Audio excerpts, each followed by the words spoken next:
سلامونه او احترامات ملګرو. امید لرم چې ټول به روغ او جوړ یاست او ژوند به مو ښه روان وي. امید لرم چې ټولې ویډیوګانې به تاسو کتلي، څه ناڅه به مو نوي اورېدلي، څه ناڅه به مو زده کړي. بل د فرانسوي ژبې چې کوم درسونه دي، امید لرم چې هغې نه به تاسو څه ناڅه ژبه هم زده کړي.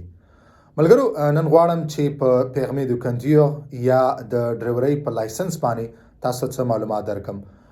یو دوه درې ملګرو پوښتنه کړې وه چې د لایسنس موږ څنګه اخیستلی شو او دې په اړه باندې که هغه بنیادي ابتدایي کوم معلومات دي هغه موږ ته راکړي.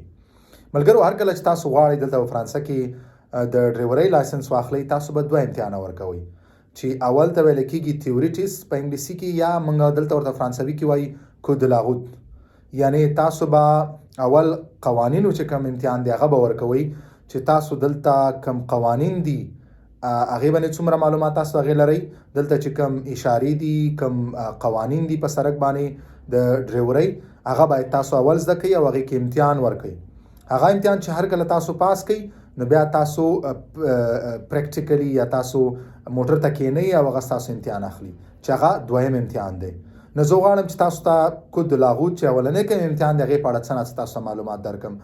کود د لاغوت دا هغه امتحان دی چې په دې کې تاسو نه د کم دلته چې د ډرایورۍ کوم قوانین دي په هغې په اړه باندې تاسو نه پوښتنه کېږي. تاسو ځئ دلته امتحان بک کوئ په لاپوس کې، هغې نه بعد چې کله ستاسو تاریخ هلته رندیو هغو سره بک شي، هغې نه بعد تاسو ځئ بیا تاسو امتحان ورکوئ. دغه امتحان تاسو نه په ټیبلیټ باندې اخیستلی کېږي. په دې کې 40 سوالونه تاسو ته راځي. 40 سوالونو کې باید حتمي تاسو 15 سوالونو جوابونه صحیح ورکړئ تر څو تاسو دغه امتحان پاس کړئ. بلکې یو کس د 18 کالو نه د عمر کمی دی نشي کولی چې دغه امتحان ورکړي. یو کس که د 18 کلني یا د 18 کال نه د عمر زیات نو دی کولی شي چې بیا د امتحان ورکړي. نو دغه امتحان کې تاسو ته 40 سوالونه راځي. په 40 کې باید تاسو 15 صحیح جوابونه ورکړئ تر څو تاسو دغه امتحان پاس کړئ. دغه 40 چې کوم سوالونه تاسو ته راځي دغه MCQs دي یا چار جوابه سوالونه دي چې هغې سره 4 اپشنه یا 3 اپشنه تاسو ته درکړی شوي، هغې کې یو صحیح یا یو نه زیات هم صحیح کېدی شي. مثال 4 جواب راغلي، 2 کې صحیح دي یا 3 کې صحیح دي یا یو صحیح دی، خو یو به کې حتمي صحیح باقي به غلطي. نو تاسو صحیح جواب پیدا کوئ او د هغې بلته انتخابوئ. بل په دغه 40 کې 4 سوالونه داسې راځي چې هغه د ویډیو په شکل کې تاسو ته به یو وړه ویډیو پلی کېږي، هغه به تاسو ګورئ، بیا په هغه ویډیو کې تاسو نه سوال کېږي او بیا تاسو د هغې جواب ورکوئ. نو دغه امتحان دپاره تاسو امادګي څنګه نیولی شئ؟ تاسو دلته کتابونه هم دې دپاره اخیستلی شئ تر څو مطالعه کوئ، تر څو دلته چې کوم دغه قوانین دي هغه زده کوئ او دا سړک باندې چې کوم د ترافیکو علامات دي هغه علاماتو په اړه باندې معلومات واخلئ. د کوم علامات څه معنا ده، دغه ټول معلومات تاسو په دغه کتابونو کې زده کولی شئ. دې نه علاوه تاسو په موبایل کې بعضې اپلیکیشن شته چې هغه تاسو خپل موبایل کې انسټال کولی شئ، ډاونلوډ کولی شئ او هغې کې بیا عملاً امتحانونه ورکولی شئ. که تاسو چیرې ضرورت لرئ، تاسو غواړئ، نو ماته دلته په دغه ویډیو کې کمنټ وکړئ.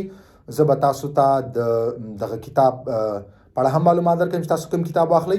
بل د څه داسې ډېر ښه کارآمد اپلیکیشنونه دي چې هغه 15 یا 10 یا 15 یورو قیمت لري، هغه تاسو په موبایل کې اخیستلی شئ او هغې کې تاسو عملي امتحانونه ورکولی شئ تر څو تاسو هغه عملي امتحان وګورئ چې عملي امتحان کې تاسو نه کم سوالونه کېږي، څنګه سوالونه راځي، تاسو به څومره وخت کې جواب ورکوئ.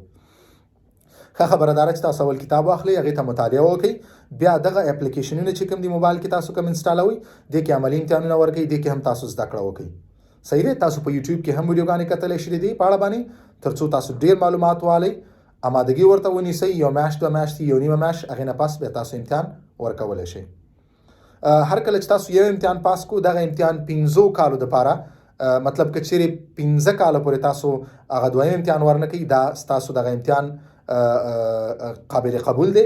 15 کالو پورې که چیرې تاسو دویم امتحان ورنه کو عملي، نو بیا تاسو به باید بل بیا د تیوري امتحان پاس کړئ، د کود لاغوت پاس کړئ تر څو تاسو بیا دویم امتحان ورکړئ. نو ستاسو دغه یو امتحان 15 کالو دپاره ویلډ دی، یعنې 15 کاله هغه وخت کې چې کله تاسو دویم امتحان ورنه کوئ عملي. که چیرې تاسو میاشت بعد دویم ورکړو، ختمه خبره شو، تاسو بیا لایسنس اخلئ. صحیح ده؟ د نه علاوه که تاسو نور څه پوښتنه وي، تاسو خپله پوښتنه ته کمنټ کولی شئ. انشاءالله په راتلونکي به زه ستاسو په کمنټ ستاسو پوښتنه باندې خامخا ویډیو جوړوم. مننه.